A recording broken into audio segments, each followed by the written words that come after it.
Ito, may bisita tayo para i-receive ang kanyang wish para sa kanyang kaibigan. At ang pangalan niyo po ay Leilani Agramon. si Leilani Agramon.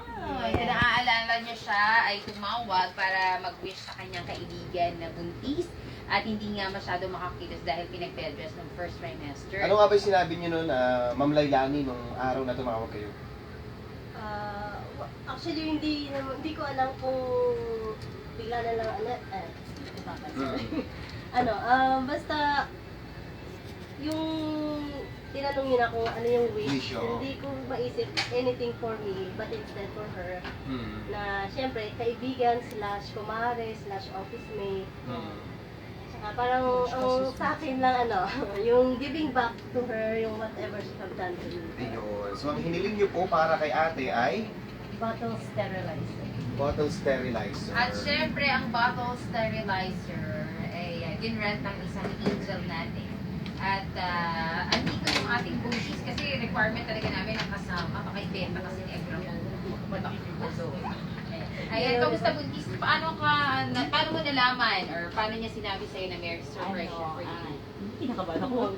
Right away, pagkatawag niya ata sa inyo, tawag agad siya sa office kasi ako sa admin. So, pagtawag niya, automatic, nagsisigaw na siya na ganyan-ganyan, na mayroong wish nga daw, ganyan-ganyan, kay Talk to Santa. Tapos yun nga, na ang wish na daw niya, para daw sa akin yung bottle, doon?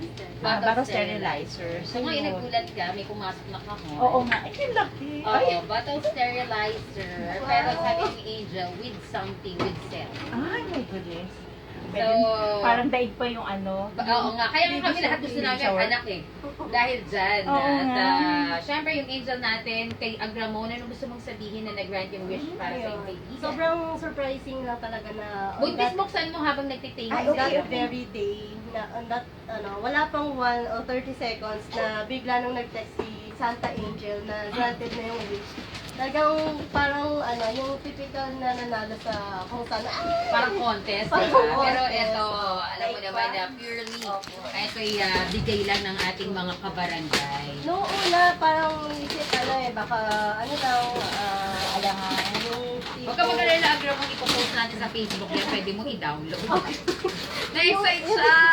Yung tipong parang, dahil hindi ikaw yung nakikinig ka lang lagi, so parang, baka bola-bola na, ganyan. So, totoo Bottle pala. sterilizer lang? With, ano ba yan? Bottle sterilizer lang ang hiniling. Ano yung nandyan? Oh my God. Pakita mo May kay pampaligo Agramon. ng bata eh. Paligo, meron pang higaan. Agramon, silipin mo. Oh, okay. Kung ikaw nag-wish for her eh. Ayan! Ay, grabe saan siya. Kasi pa yung anak ko. Sinabas mo ate. Ilabas mo Ito na, ito yung, Chico pati. Oh, branded. Branded. Kiko. Kiko ang brand ng sterilizer. Agramon, ano gusto mong sabihin sa angel natin? Sobra-sobra po talaga yung blessings na May wish ko huggies. lang para sa Huggies aking mo. friend, kumare slash office mate. Sobra po. Hindi naman po natin na-expect na may brand or something. Kasi usually po, yung di ba, pwede na po yung mga use. Pero more than More what than. we expected po talaga. Ayan. Ayan. Ay, si Buntis, mag-message. Ay, Buntis, ano gusto mo sabihin? Si Buntis, hindi siya makapagsalita. Kasi yung chan ko. Ayan, Buntis, halika rito, baka mamaanak ka bigla. Hindi naman. Ayan, Kaya anong pa, gusto kaya mo pa. sabihin sa iyong friend muna, of Siyempre course? sa friend ko, super na kami yan. 10 years. 10 years na kami magkasama sa office. So, kahit anong mangyari, ay naku. Hindi siguro. Ako talaga. Thank you talaga. Bottle sterilizer lang talaga hiniling ko. Parang sobra-sobra na to. Tapos nagulat na lang ako, nag-wish na siya. So nagbigay po sa Sa angel. angel! Ay, sobrang Nakikinig siya ngayon. i-bless ka ng anak ko, tsaka blessing ka sa anak ko kasi grabe yung pinagdaanan na sobrang thank you talaga. Ako, wala lang ako masabi, thank you talaga. Thank Ano you ba, sa'yo. ano ba yung pinagdaanan? Hindi ko na maalala. Pwede Hindi, bang ano kasi, konting tawag kwento nito, lang? Bed rest siya. Bed rest kasi normal naman kami ni Bibi kaso nagkaroon ako ng hemorrhage sa labas ng placenta. So, hindi pwedeng mag-scratch yung placenta tsaka yung hemorrhage kasi anytime pwedeng hatakan ng hemorrhage yung baby. Oo. Kasi Pwede dugo ba? pa lang siya eh. So, pwede na siyang lumabas. Pero dahil doon, sobrang matibay si baby, hindi siya nagpapahatak. Kahit na 2 times ako nag-bleed, ng bleeding talaga. No, as in, dahil Gusto talaga niya na mabuhay para sa'yo. Tapos ngayon, papasok na ako, tibay niya.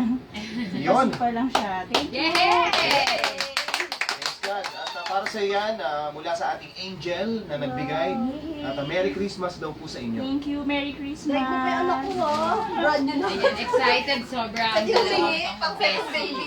Ayan ang nagagawa ng Talk to Santa para sa mga kabarangay natin. Of course, with our angels, maraming salamat po sa mga nagpapasaya at walang sawang sumusuporta.